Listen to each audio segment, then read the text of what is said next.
আপনার কি প্রায় পেটে জ্বালাপোড়া বা অ্যাসিডিটি সমস্যা হয়? জানেন কি এটা শুধু ওষুধেই নয় বরং সহজ কিছু অভ্যাস মেনে চললেই আপনি কমাতে পারেন এই সমস্যা। আসসালামু আলাইকুম, আমি সন্ধি শিমু, ইন্টিগ্রেট মেডিকেলে পুষ্টিবিদ হিসেবে কর্মরত আছি। আমরা যখন কিছু খাই তখন সেই খাবার পাকস্থলীতে যায়।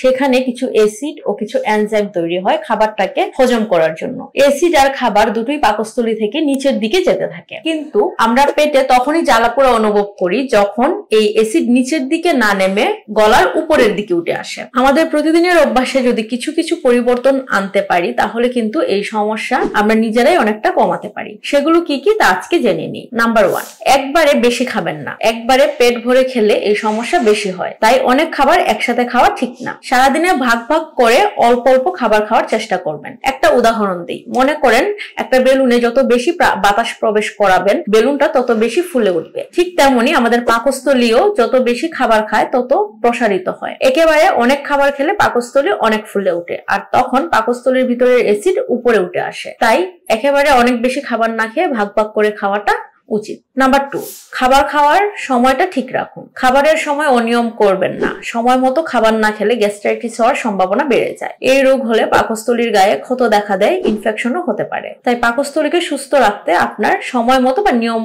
মতো খেতে হবে। নাম্বার 3, গ্যাস্ট্রিক আছে মানে সব ফ্যাট মশলাযুক্ত খাবার বাদ, এটা কিন্তু ঠিক নয়। অনেকের মধ্যেই একটা ধারণা আছে যাদের গ্যাস্ট্রিকের সমস্যা তাদের সব খাবারই নিষেধ, তারা শুধুমাত্র মশলা ছাড়া খাবার, জাউ, সেদ্ধ এইসব খাবার খাবেন, কিন্তু এটা ঠিক নয়। সঠিক হচ্ছে এক একজনের ক্ষেত্রে এই খাবার এক এক রকম সমস্যা সৃষ্টি করে। তাই যেসব খাবার আপনার জ্বালা পোড়া বাড়ায় আপনি শুধু সেই সব খাবার এড়িয়ে চলবেন। সেটা হতে পারে অনেক মশলা ও তেলযুক্ত খাবার, বাহিরের ভাজা পোড়া খাবার, এমনকি নরমাল ডাল ভাত। আপনার কোন খাবারে সমস্যা হয় সেটা আপনাকে খুঁজে বের করতে হবে এবং তা এড়িয়ে চলতে হবে। নাম্বার 4, রাতের খাবারটা খুব তাড়াতাড়ি শেষ করে ফেলতে হবে, ঘুমাতে যাওয়ার 3-4 ঘন্টা আগে। এটা কেন করবেন? কারণ ভর পেটে চিকলে শুলে পাকস্থলী থেকে অ্যাসিড উপরে উঠে আসার সম্ভাবনা বেড়ে যায়। অনেকেরই এই রাতের খাবার খাওয়ার সময়টা মেনটেন করতে কষ্ট হয়ে যায়, কিন্তু সুস্থ থাকতে হলে এটা মেনে চলা দরকার। নাম্বার 5, ওজন নিয়ন্ত্রণে রাখতে হবে। বাড়তি ওজন পেটে চাপ ফেলে, যার ফলে অ্যাসিড উপরে উঠে আসে। নাম্বার 6,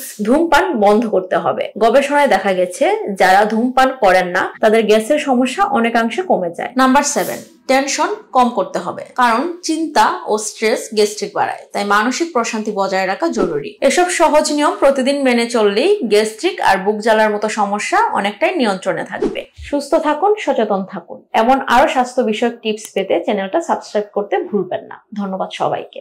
দেখা হবে নেক্সট কোনো ভিডিওতে।